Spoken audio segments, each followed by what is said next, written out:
Selamat siang untuk kita semua. Di sini kami dari kelompok 11 ingin mempresentasikan dokumen kami yang berjudul Pengembangan Aplikasi Manajemen Proyek Tugas Akhir. Adapun kelompok kami yang beranggotakan saya sendiri, Putri Yohana Raja Gugu dengan NIM 12S19056 dan rekan Saya Anugerah Simjunta dengan NIM 12S19039 dan rekan saya. Dan saya Haryati Rosalina Situmorang dengan NIM 12S19057. Baiklah, saya akan memulai.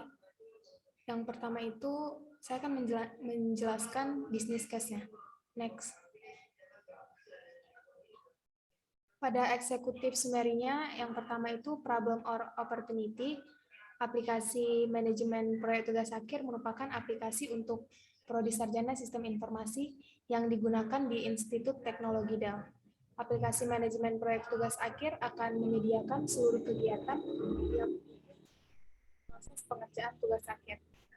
Aplikasi tersebut akan digunakan oleh mahasiswa, dosen, dan stakeholder lainnya yang terlibat. Aplikasi tersebut belum pernah dikembangkan sebelumnya. Berdasarkan masalah tersebut akan dilakukan pengembangan terhadap sistem pada aplikasi manajemen proyek tugas akhir dengan menambahkan fitur-fitur seperti fitur project planning and scheduling dan fitur pengajuan topik dan penentuan dosen pembimbing serta dosen pengujinya. Selanjutnya, organization, goals, and strategy. Tujuan organisasi adalah memenuhi kebutuhan akademik dari dosen, mahasiswa, dan stakeholder yang berkaitan dengan bidang akademik. Strategi yang digunakan untuk mencapai tujuan ini adalah dengan membangun fitur project planning dan scheduling, dan fitur pengajuan topik dan penentuan dosen pembimbing serta dosen penguji pada manajemen proyek tugas akhir dengan menambahkan revenue-nya 20% per tahunnya. Selanjutnya, project MOV and how it tie to the organizational goal and strategy. Tujuan dari proyek ini adalah memberikan fitur dan proses bisnis yang sesuai dan dibutuhkan oleh para stakeholder di ITEDA. Proyek ini juga diharapkan memberikan dampak peningkatan penghasilan sebesar 20%. Next. Selanjutnya, description of alternative, analysis, and recommendation. Alternatif yang digunakan pada proyek ini ada dua. Alternatif pertama yaitu dengan pembangunan fitur pengajuan topik dan penentuan dosen pembimbing serta dosen pengujinya. Alternatif kedua adalah dengan membangun fitur project planning and scheduling. Berdasarkan analisis yang sudah dilakukan terhadap alternatif-alternatif tersebut, alternatif yang disarankan adalah alternatif kedua. Selanjutnya, saya akan menjelaskan background pada aplikasi ini. Aplikasi manajemen proyek tugas akhir merupakan aplikasi yang digunakan di IT Dell yang bertujuan untuk membantu mahasiswa tingkat akhir dalam proses pengerjaan TA. Aplikasi manajemen proyek tugas akhir ini menyediakan seluruh kegiatan yang mendukung proses pengerjaan tugas akhir. Aplikasi tersebut akan digunakan oleh mahasiswa, dosen, dan stakeholder lainnya yang terlibat. Aplikasi ini belum pernah dikembangkan sebelumnya. Selanjutnya, saya akan menjelaskan current situation-nya. Dalam pengerjaan proyek tugas akhir masih membutuhkan banyak waktu karena masih melakukan secara manual. Pada saat ini, pengelolaan proyek tugas akhir dilakukan dengan menggunakan Excel. Next. Selanjutnya, description of the problem of opportunity. Yang pertama itu, pengerjaan tugas akhir kurang efisien karena masih menggunakan cara yang manual. Selanjutnya, penjadwalan proses seminar atau sidang kurang terstruktur dan kurangnya fitur dalam membantu mahasiswa dalam penyimpanan data secara terstruktur. Selanjutnya, saya akan menjelaskan project MOV value. Yang pertama itu the desired area of impact. Di sini terdapat customer, financial, strategi, operasional, dan sosial. Pada customer-nya, itu dosen dan mahasiswa dapat membuat perencanaan dan penjadwalan tugas. Untuk finansialnya, terjadi peningkatan penghasilan atau revenue-nya sebesar 20%. Untuk strateginya, kampus tidak perlu menggunakan cara manual dengan Excel. Operasionalnya, proses pengumpulan tugas menjadi lebih efektif. Sosialnya, sesama mahasiswa dan dosen dapat berkomunikasi mengenai tugas akhir dalam satu forum khusus.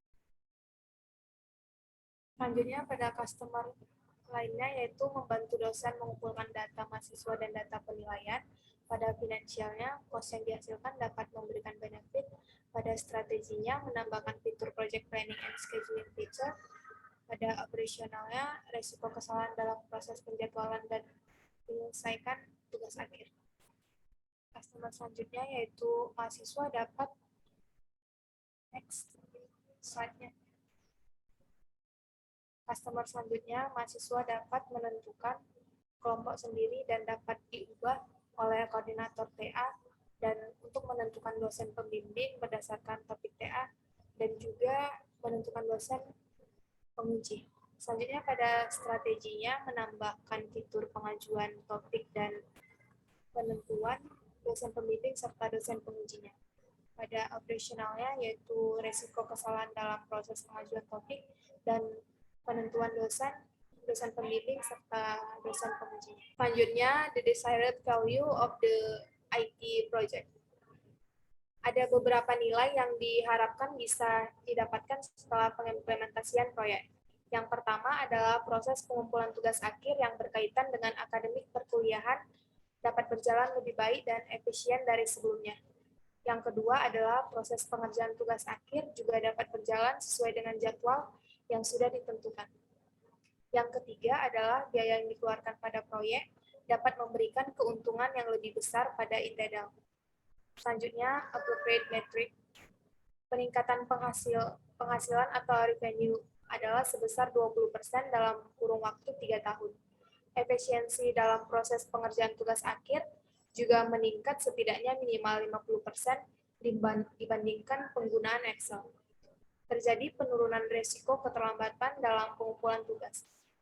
Selanjutnya, time for achieving the MOV. Estimasi target waktu yang dibutuhkan untuk mencapai MOV adalah 3 tahun. Hal ini terhitung semenjak tahun 2021 atau awal mula proyek dikerjakan hingga 2023. Selanjutnya, verify and agreement from project stakeholder. Persetujuan dari stakeholder diwakili oleh Wakil Rektor Institut Teknologi DAL. Next. Selanjutnya, saya akan menjelaskan how achieving the project MOV will support the organization. Project MOV yang dirancang akan mendukung pada perancangan awal untuk fitur planning and scheduling dan pengajuan topik dan penentuan dosen pembimbing serta dosen penguji. Project MOV yang telah didefinisikan memberikan gambaran mengenai nilai-nilai yang sangat dibutuhkan oleh organisasi.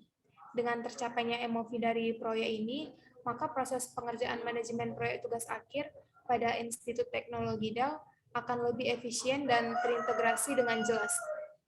Next. Selanjutnya saya akan menjelaskan alternatifnya. Dalam pengembangan fitur, dalam pengerjaan tugas akhir ada beberapa alternatif yang disarankan. Yang pertama itu dalam pengembangan fitur pengajuan topik dan penentuan dosen pembimbing serta dosen penguji.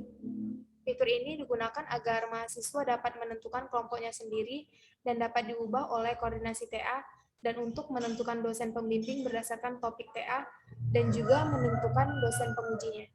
Pada alternatif ini akan dikerjakan oleh 5 orang programmer dari unit SDI ITEDAL, 3 orang analyst, 2 orang tester untuk meningkatkan fungsionalitasnya, dan estimasi dari cost dan benefit pada proyek ini untuk 3 tahun ke depan adalah sebagai berikut. Untuk estimate cost pada tahun pertama itu 200 juta, pada tahun kedua 100 juta, pada tahun ketiga itu 70 juta.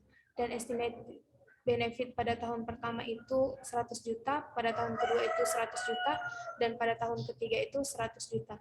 Jadi di sini dapat dihasilkan project ROI-nya yaitu 100 juta ditambah 100 juta ditambah 100 juta dikurangkan dengan 200 juta ditambah 100 juta ditambah 70 juta dibagi 200 juta ditambah 100 juta ditambah 70 juta dikalikan 100%, maka menghasilkan minus 18,5 Selanjutnya, dalam pengembangan fitur Project Planning and Scheduling, menempatkan fitur planning dan scheduling di aplikasi manajemen proyek tugas akhir. Dengan menambahkan fitur ini dapat membantu user dan mengetahui daftar tugas dan deadline yang dapat menghindari proyek delay yang menyebabkan cost overrun. Alternatif ini juga membutuhkan 5 orang programmer dari unit SDI TEDEL, 3 orang analis, 2 orang tester untuk meningkatkan fungsionalitasnya, dan estimasi dari cost dan benefit pada proyek ini untuk 3 tahun ke depan, yaitu estimated cost pada tahun pertama yaitu 120 juta, pada tahun kedua itu 100 juta, pada tahun ketiga itu 70 juta, dan estimated benefit pada tahun pertama itu 100 juta, pada tahun kedua 100 juta, dan pada tahun ketiga 100 juta.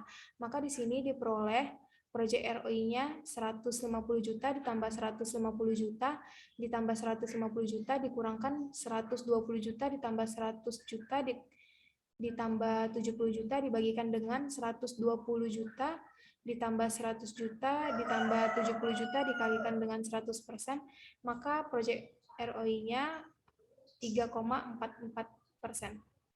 Selanjutnya, next, saya akan menjelaskan analysis of alternative. Yang pertama itu methodology of how alternative will be analyzed. Dalam penerapan pembangunan fitur pengajuan topik dan penentuan dosen pembimbing, serta dosen penguji, dan juga fitur planning and scheduling, terdapat metode pengumpulan data yang akan dilakukan, yaitu data-data yang digunakan untuk menganalisis alternatif ini adalah menggunakan data-data estimasi cost dan benefit yang kira-kira akan diperoleh dalam 3 tahun.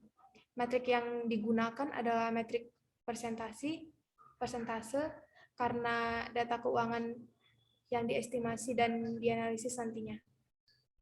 Pendekatan yang digunakan adalah Project Return on Investment atau Project ROI, karena seluruh data biaya cost maupun benefitnya masih dalam bentuk estimasi.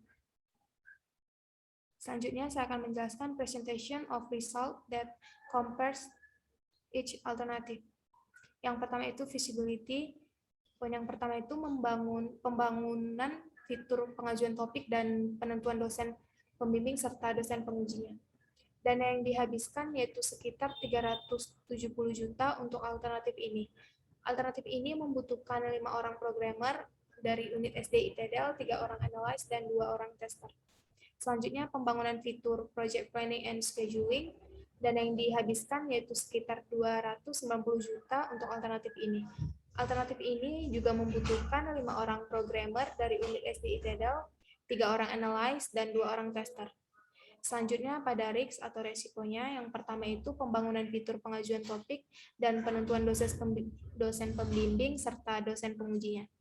Resiko pada alternatif ini yaitu penggunaan waktu lebih untuk para programmer dalam menganalisis sistem yang ada guna melihat posisi yang tepat implementasi fungsionalitas baru. Risiko lainnya itu ketika programmer dan sistem analisnya kurang baik, maka performance dari website juga kurang baik. Selanjutnya, pembangunan fitur Project Planning and Scheduling. Pada fitur Planning and Scheduling akan terjadi proyek delay jika tidak membuat planning dan scheduling. Dan perlu adanya pedoman ataupun sosialisasi tentang penggunaan fitur pada aplikasi manajemen proyek tugas akhir. Selanjutnya, assumption.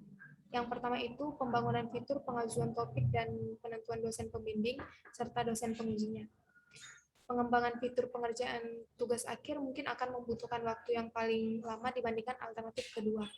Alternatif ini juga membutuhkan lebih banyak sumber daya manusia, tetapi produk yang diberikan kemungkinan sudah lebih sesuai dengan keinginan stakeholder. Selanjutnya, pembangunan fitur Project Planning and Scheduling. Perlu diadakan sosialisasi terhadap penggunaan aplikasi ini, dan dari segi finansialnya akan lebih menguntungkan karena penggunaan biaya tidak lebih besar dibandingkan alternatif lainnya. Next. Selanjutnya, untuk comparison of project alternatifnya akan saya jelaskan. Di sini terdapat kriteria financial, organization, project, dan eksternal. Pada finansial terdapat ROI dengan weight-nya 15%, alternatif pertamanya itu minus 18,9, alternatif keduanya itu 3,44. Pada organisasional terdapat alignment with strategy objective dengan weight-nya 10%, alternatif pertamanya 7 dan alternatif keduanya 9. Selanjutnya likelihood of achieving project MOV-nya dengan weight 100%, alternatif pertamanya 6, alternatif keduanya 8. Dan pada kriterion project itu ada availability of skilled team members dengan weight 100%, alternatif pertamanya 5, alternatif keduanya 7. Maintainability-nya dengan weight 5%, alternatif pertamanya 6, alternatif keduanya 7. Dan pada risk-nya itu ada weight-nya 100%, alternatif pertamanya 6, dan alternatif keduanya 5. Selanjutnya pada eksternal itu terdapat customer satisfaction estimated dengan weight-nya 40%, alternatif pertamanya 7, dan alternatif keduanya 9. Jadi total skornya itu pada weight-nya 100%, alternatif pertama itu 2,665 dan alternatif kedua 7,366.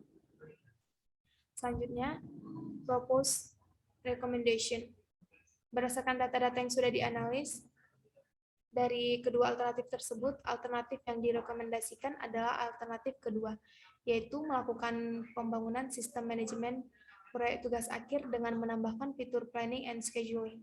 Fitur planning dan scheduling ini layak digunakan karena alternatif ini dapat membantu user dalam mengetahui daftar tugas dan deadline yang dapat digunakan untuk menghindari proyek delay, dan juga dapat membantu user dalam melaksanakan planning and scheduling yang telah dibuat sebelumnya. Selanjutnya akan dijelaskan oleh rekan saya. Baik, saya akan melanjutkan mengenai project charter.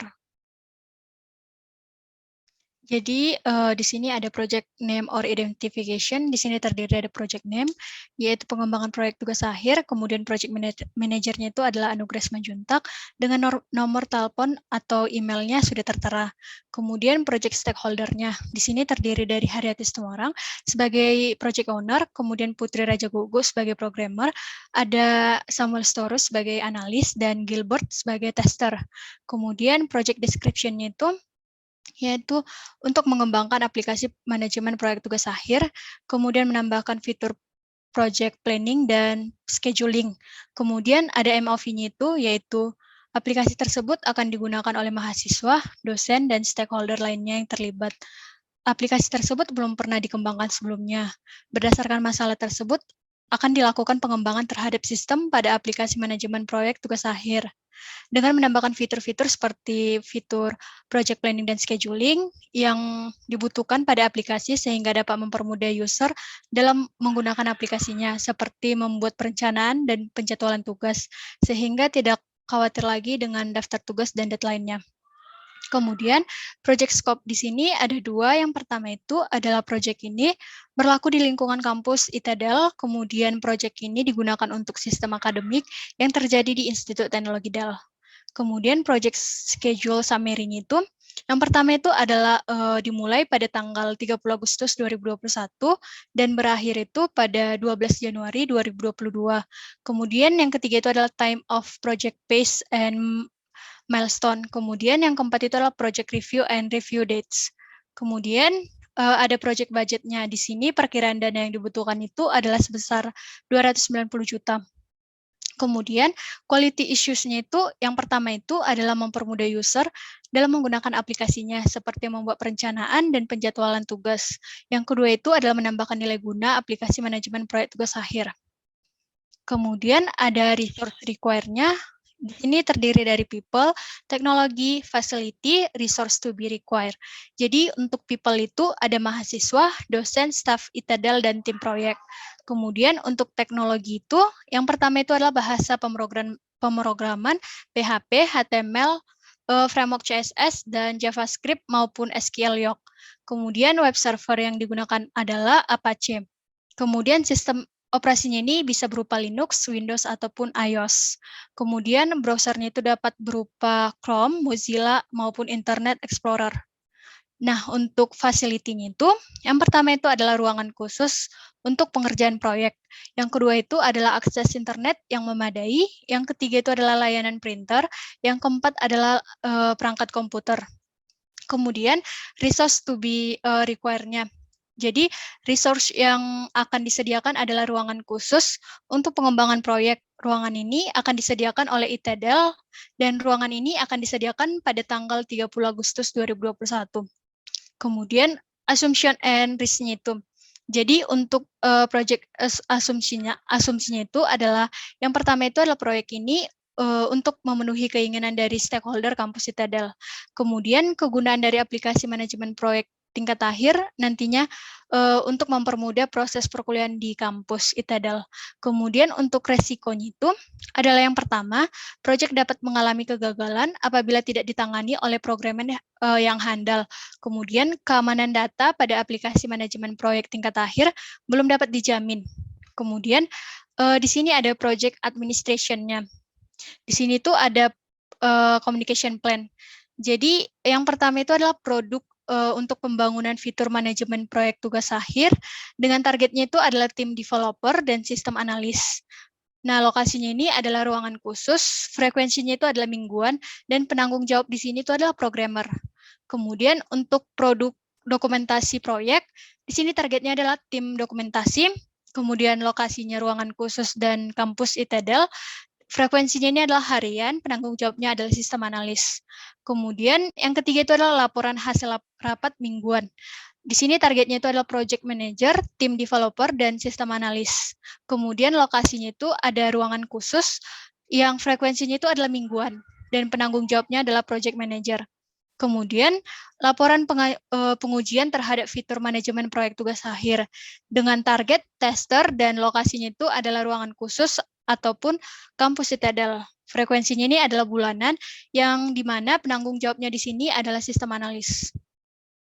Kemudian ada scope management plan. Yang pertama itu adalah kebutuhan fungsional. Nah, untuk mempermudah user dalam menggunakan aplikasinya, seperti membuat perencanaan dan penjadwalan tugas sehingga tidak khawatir lagi dengan daftar tugas dan deadline-nya. Kemudian yang kedua itu adalah kebutuhan non-fungsional. Di sini terdiri dari yang pertama adalah availability. Jadi sistem dapat diakses selama 24 jam per hari. Kemudian ada accessibility. Jadi sistem ini dapat diakses menggunakan jaringan apapun. Yang ketiga itu adalah comfortability. Di sini user interface yang digunakan sederhana dan gampang dipahami oleh pengguna. Kemudian ada database security, di mana database system hanya dapat diakses oleh authorized administration. Kemudian ada quality management plan. Di sini terdiri dari produk, di mana di sini pengembangan fitur project planning dan scheduling. Kemudian ada kriteria kualitas. Di sini itu dapat diimplementasikan dan mudah digunakan oleh pengguna. Kemudian ada acceptance dan approval. Di sini terdiri dari yang pertama itu adalah executive sponsor. Di sini ada wakil rektor Institut Teknologi DAL, kemudian departemen sponsor ada Institut Teknologi DAL sendiri, kemudian project manajernya di sini adalah Anugerah Simanjuntak. Kemudian saya akan menjelaskan mengenai project scope statement. Jadi yang pertama itu adalah product scope description. Di sini fitur planning dan scheduling itu dibuat akan diterapkan pada manajemen proyek tugas akhir. Pengguna yang dapat menggunakan fitur ini adalah dosen dan mahasiswa yang mengikuti proyek tugas akhir. Kemudian proyek ini nantinya digunakan untuk proses perkuliahan pada Institut Teknologi DAL. Dan penambahan fitur planning dan scheduling ini akan disesuaikan dengan permintaan dari stakeholder. Kemudian yang kedua itu adalah project constraint. Nah, batasan proyek ini adalah sebagai berikut. Jadi penggunaan biayanya itu sebesar 290 juta, kemudian pengembangan proyek disesuaikan dengan permintaan dari stakeholder, dan lama pengerjaan proyek adalah 3 bulan 4 minggu. atau 14 minggu terhitung dari tanggal 30 Agustus 2021 sampai dengan tanggal 12 Januari 2022. Kemudian pekerja akan diliburkan setiap hari Sabtu dan Minggu dan bekerja dari Senin sampai Jumat mulai pukul 8 pagi hingga pukul 5 sore dengan jam istirahat itu ada 1 jam pada pukul 12 siang. Kemudian sumber daya yang digunakan itu adalah 1 orang project manager, kemudian 5 orang programmer dari unit SDI Tadal, 3 orang analis, dan 2 orang tester. Kemudian ada product acceptance criteria. Jadi ada 2 kriteria yang diterima oleh fitur planning dan scheduling pada aplikasi manajemen proyek tugas akhir. Yang pertama itu adalah pengguna harus sudah terdaftar di dalam database sistem. Kemudian yang kedua itu adalah sistem dapat diakses apabila pengguna itu memiliki ketersediaan jaringan internet yang memadai. Kemudian ada product requirement dan karakteristik. Jadi karakteristik dan requirement dari fitur planning dan scheduling pada aplikasi manajemen proyek tugas akhir itu adalah dengan menambahkan fitur project planning dan scheduling yang dibutuhkan pada aplikasi sehingga dapat mempermudah user dalam menggunakan aplikasinya, seperti membuat perencanaan dan penjadwalan tugas, sehingga tidak khawatir lagi dengan daftar tugas dan deadline-nya. Kemudian ada dari variable. Jadi dari variable yang akan diterima oleh stakeholder itu adalah sebagai berikut. Nah, yang pertama itu adalah project charter digunakan sebagai piagam kesepakatan untuk hal-hal yang digunakan di dalam proyek ini. Kemudian yang kedua itu adalah project management schedule digunakan untuk menunjukkan rancangan jadwal-jadwal bekerja beserta aktivitas apa saja yang dilakukan di proyek ini nantinya. Kemudian yang ketiga itu adalah project management cost, berisikan detail-detail rancangan penggunaan biaya pada proyek ini. Kemudian ada laporan perkembangan proyek, digunakan sebagai dokumen untuk melihat perkembangan yang telah dilakukan oleh tim. Kemudian dokumen hasil analisis terhadap requirement yang telah dilakukan kepada stakeholder sebagai batasan dalam pengembangan proyek. Kemudian ada laporan akhir proyek, dan yang terakhir itu adalah dokumen finalisasi dan arsip. Nah, untuk selanjutnya itu akan dijelaskan oleh rekan saya. Baik, selanjutnya saya akan menjelaskan tentang struktur organisasi proyek. Selanjutnya, pada gambar ini merupakan struktur organisasi proyeknya. Struktur organisasi yang digunakan pada proyek ini adalah project based organizational yang mengacu pada penciptaan tim proyek independen. Manajemen tim dipisahkan dari unit organisasi induk lainnya, memiliki staf dan manajemen teknis mereka sendiri. Perusahaan memberikan sumber daya tertentu kepada tim proyek dan memberikan manajer proyek penerapan gratis terbesar dari proyek.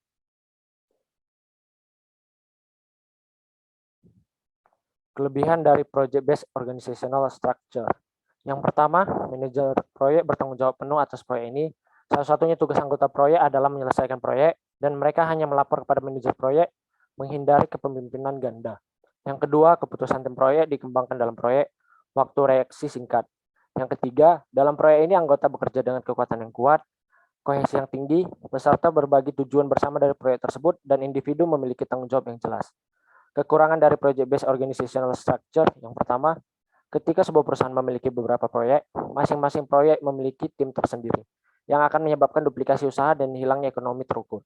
Yang kedua, tim proyek itu sendiri adalah entitas independen, rentan terhadap suatu kondisi yang dikenal sebagai penyakit project inflammatory, yaitu ada garis pemisah yang jelas antara tim proyek dan organisasi induk, yang memperlemah integrasi efektif antara tim proyek dan organisasi induk. Yang ketiga, anggota tim proyek tidak memiliki kesinambungan dan keamanan bisnis. Setelah proyek berakhir, kembali ke fungsi asalnya mungkin lebih sulit. Next.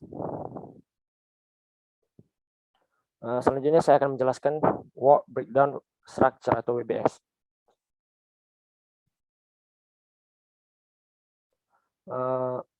WBS number, text title, yang pertama itu adalah inisiasi dan analisis kebutuhan sistem. Ini dilakukan selama 10 hari. Terdapat di dalamnya itu adalah yang pertama menganalisis dan mendefinisikan proyek yang akan dibangun. Yang kedua menentukan tujuan dari proyek yang akan dibangun. Yang ketiga membuat data flow diagram. Yang keempat mendefinisikan proyek secara spesifikasi. Yang kelima mendefinisikan entity relationship diagram atau ERD. Yang keenam, menyimpulkan dalam dokumentasi dan desain sistem. WBS number yang kedua adalah plan project, ini dilakukan selama 15 hari. Terdapat di dalamnya yang pertama itu menentukan bisnis value pada organisasi, yang kedua menentukan jadwal, yang ketiga membuat daftar pekerjaan, yang keempat menentukan PIC pekerjaan, dan yang kelima itu adalah menafsirkan biaya. WBS number yang ketiga, execution, ini dilakukan selama 60 hari. Terdapat di dalamnya yang pertama adalah pemrograman. Pemrograman ini terdapat lagi di dalamnya itu ada implementasi code, dan yang kedua itu adalah melakukan debugging. Yang kedua adalah controlling, yang ketiga testing, dan yang keempat itu adalah mendokumentasi progres. Mendokumentasi progres ini dilakukan selama tahap eksekusi dilakukan. WBS number yang keempat adalah close and evaluate, ini dilakukan selama 13 hari. Terdapat di dalamnya itu adalah yang pertama adalah finalisasi dan presentasi, yang kedua adalah postmortem review, dan yang ketiga adalah laporan akhir.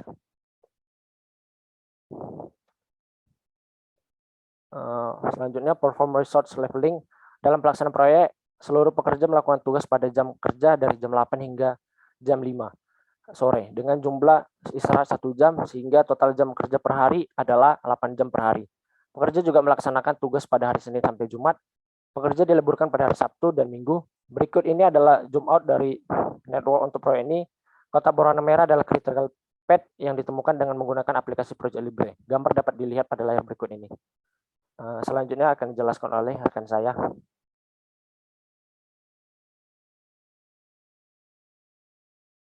Baik, saya akan melanjutkan mengenai pembuatan time dan cost management.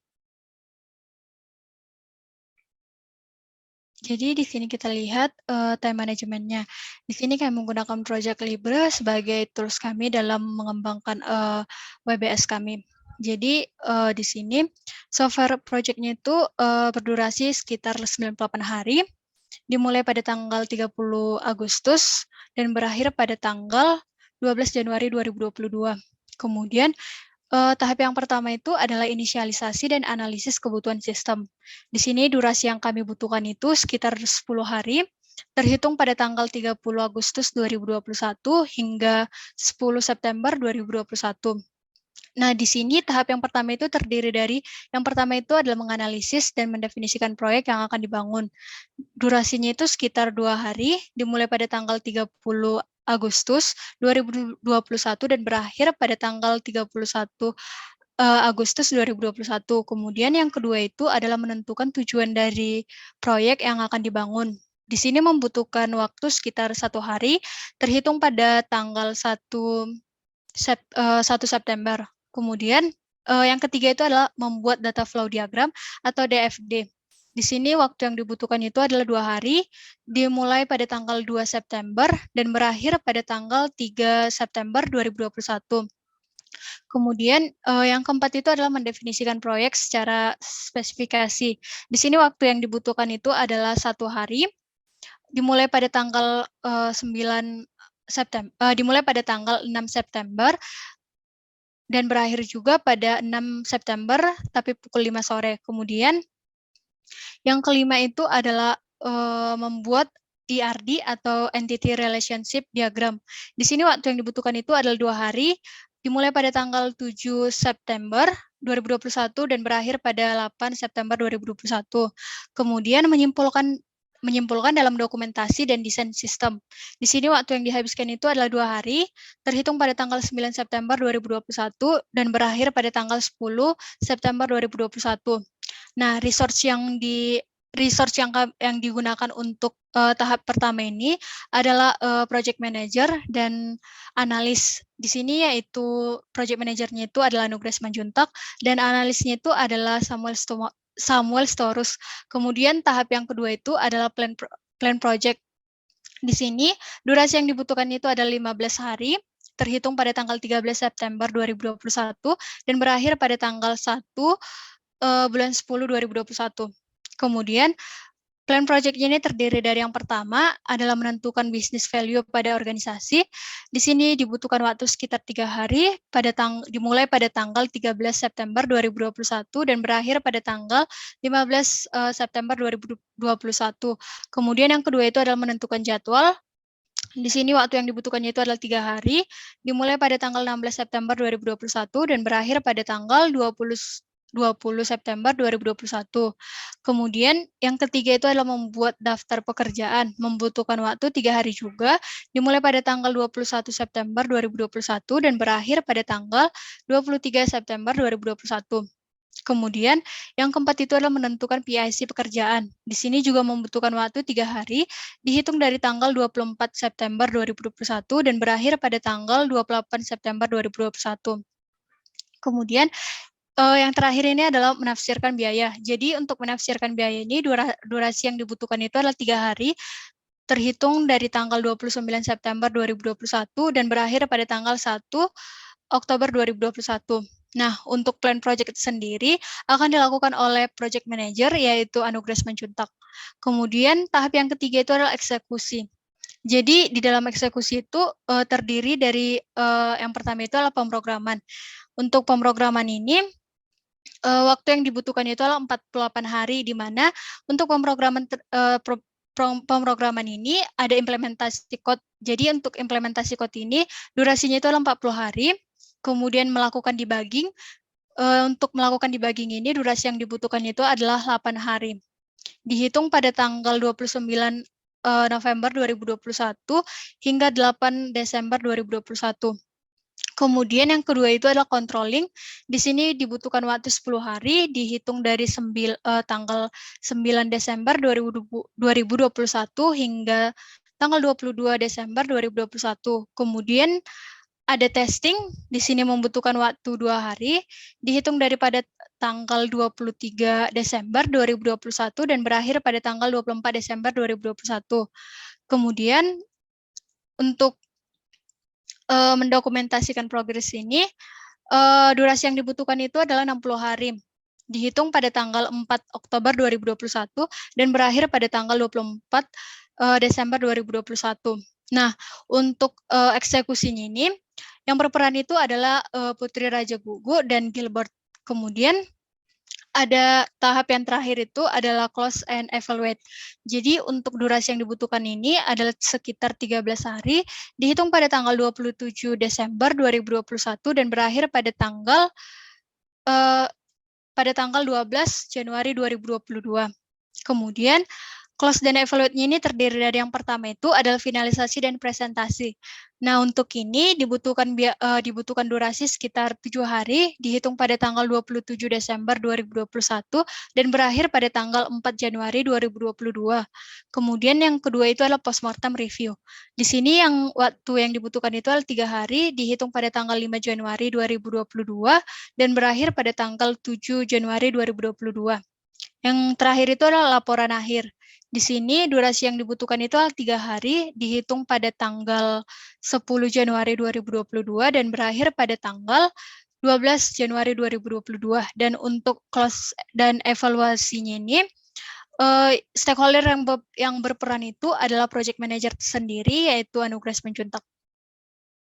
Dan berikut merupakan zoom out dari network untuk proyek ini. Untuk selanjutnya akan dijelaskan oleh rekan saya. Selanjutnya saya akan menjelaskan cost management. Di sini stakeholder. Selanjutnya saya akan menjelaskan cost management. Stakeholder pertama itu adalah project manager. Di sini dia biayanya per jam itu 85.000. Dia bekerja selama 304 jam. Jadi 304 jam kali 85.000 itu totalnya itu ada 25.840.000. Di sini project manager bernama Anugrah Simanjuntak. Stakeholder yang kedua itu adalah sistem analis. Dia di sini berperan sebagai Samuel Sitorus. Di sini bekerja, dia gajinya itu per jam adalah 60.000 per jam. Dia bekerja selama 80 jam, jadi 60.000 kali 80 jam menghasilkan 4.800.000. Itu untuk satu sistem analis. Di sini ada 3 sistem analis, jadi 4.800.000 dikali 3 sistem analis, totalnya sebanyak 14.400.000. Stakeholder yang ketiga itu adalah programmer. Di sini stakeholder programmer itu adalah Putri Raja Gugu. Dia statusnya bekerja, biayanya per jam itu 70.000 per jam. Dia bekerja selama 464 jam. Jadi 70.000 dikali 464 jam itu sebesar 32.480.000. Itu untuk satu programmer. Di sini ada 5 programmer. Jadi 32.480.000 dikali 5 programmer, totalnya sebanyak 162.400.000. Stakeholder Selanjutnya adalah tester. Di sini tester ini berperan sebagai Gilbert. Di sini statusnya bekerja, gajinya per jam itu adalah 55.000 per jam. Di sini dia bekerja selama 16 jam, jadi 55.000 dikali 16 jam sebanyak 880.000 itu untuk satu tester. Di sini ada 2 tester, jadi 880.000 dikali 2 tester menghasilkan total sebanyak 1.760.000. Next.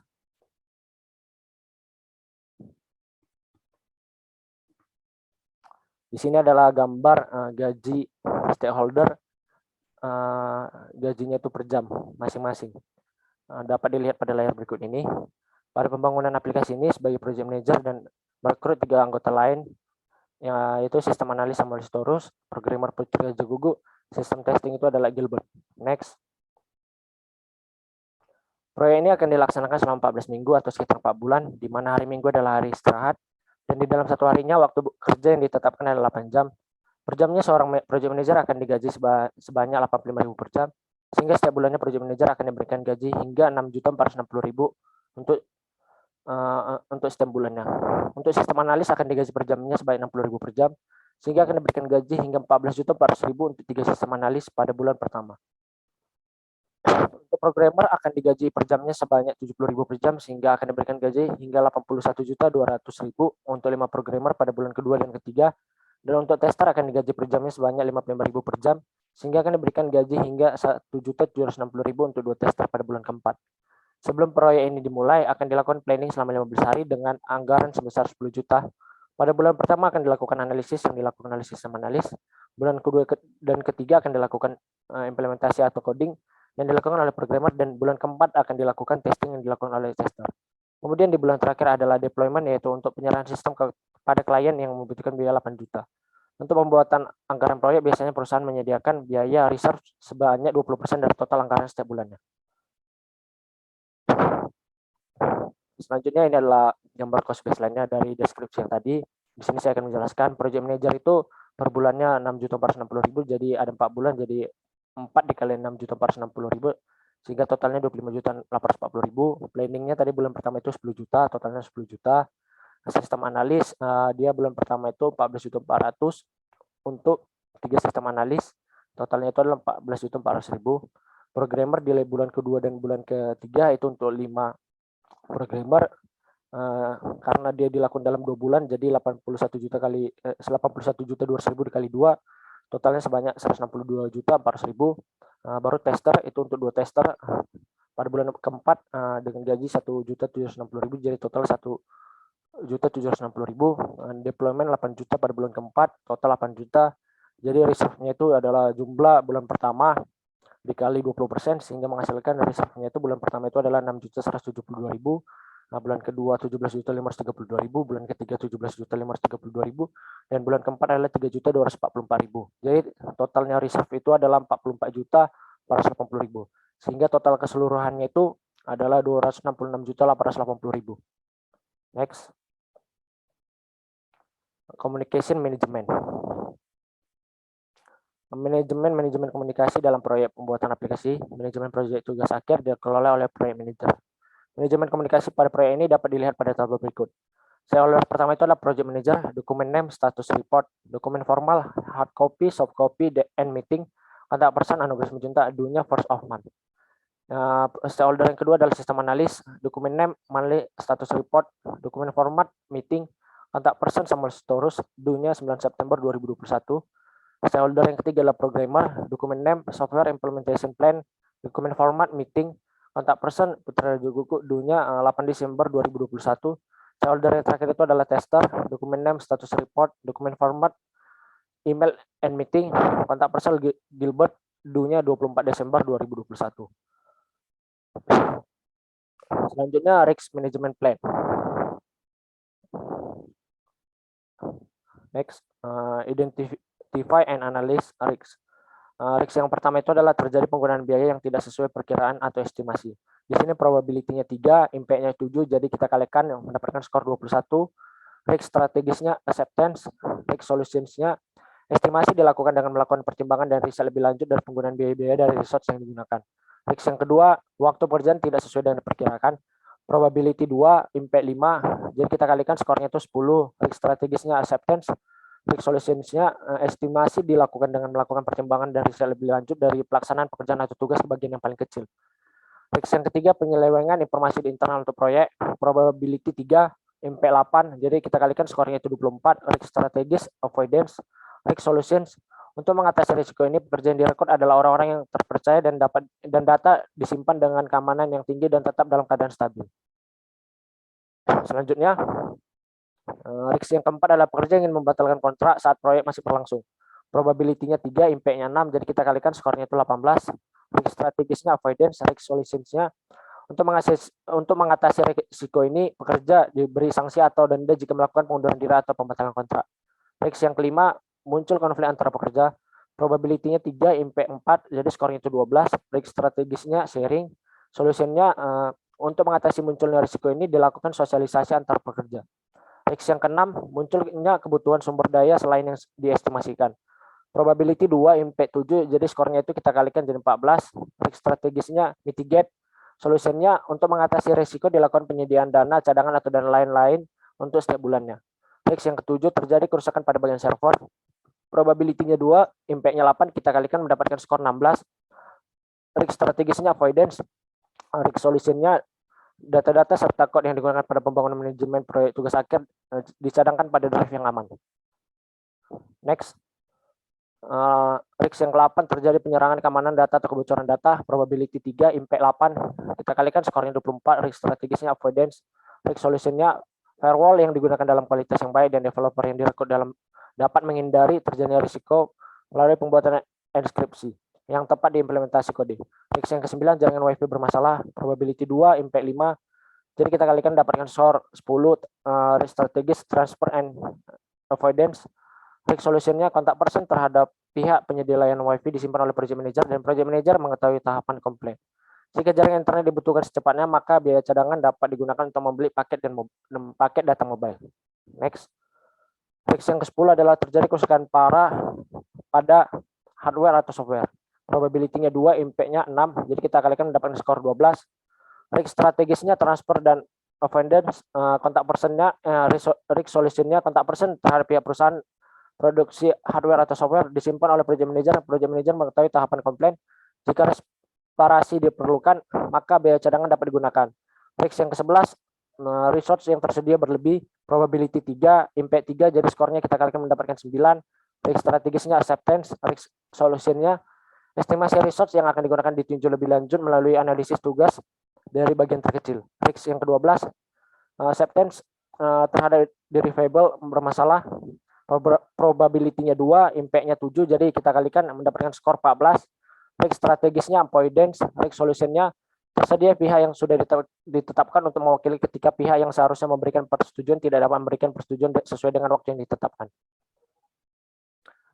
Risk selanjutnya adalah risk yang ke-13, permintaan stakeholder bertambah terus-menerus.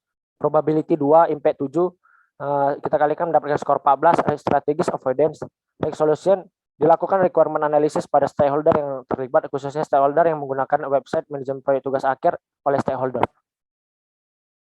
Kemudian ada risk ranking. Data-data pada risk tadi kita susun dari melalui skor yang terdapat pada tabel risk sebelumnya. Itu kita susun dari skor yang paling tinggi ke paling rendah. Dan ranking pertama itu adalah dengan skor paling tinggi itu adalah penyelewengan informasi internal untuk proyek. Ranking kedua terjadi penyerangan keamanan data. Ranking ketiga terjadi penggunaan biaya yang tidak sesuai perkiraan atau estimasi. Ranking keempat, pekerja ingin membatalkan kontrak saat proyek masih berlangsung. Ranking kelima terjadi kerusakan pada bagian server. Ranking keenam, acceptance terhadap deliverable bermasalah. Ranking ketujuh, munculnya kebutuhan sumber daya selain yang diestimasikan. Ranking 8, permintaan stakeholder belum terpenuhi. Ranking 9, muncul konflik antar pekerja. Ranking 10, terjadi kerusakan pada hardware atau software. Ranking 11, jaringan WiFi bermasalah. Ranking ke-12, waktu pekerjaan tidak sesuai dengan yang diperkirakan. Dan ranking yang terakhir atau ranking yang ke-13 adalah resource yang tersedia berlebih. Selanjutnya ada RACI, responsible, accountable, consult, dan inform. RACI ini, R itu responsible itu adalah orang yang melakukan suatu aktivitas atau pekerjaan secara langsung. A itu accountable adalah orang yang bertanggung jawab pada suatu tugas atau pekerjaan dan memiliki wewenang untuk memutuskan suatu permasalahan atau perkara. Konsul itu atau C, yaitu orang yang memberikan masukan, pendapat, atau kontribusi ketika diperlukan pada tugas atau pekerjaan tertentu. Dan yang terakhir itu inform atau I, yaitu orang yang perlu mengetahui tentang tindakan dan hasil ataupun keputusan yang telah diambil. Jadi sini saya akan menjelaskan tabel racinya.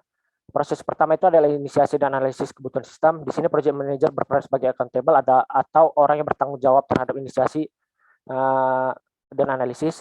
Sistem analis berperan sebagai responsible. Di sini adalah orang yang bekerja langsung terhadap inisiasi dan analisis. Nah, baru programmer di sini adalah konsul, dia adalah orang yang memberikan masukan terhadap inisiasi dan analisis. Dan tester adalah inform, adalah orang yang hanya ingin mengetahui tentang tindakan yang telah diambil. Selanjutnya proses yang kedua itu adalah plan project. Di sini project manager berperan sebagai accountable atau responsible atau orang yang bertanggung jawab atau orang yang bekerja langsung terhadap plan project.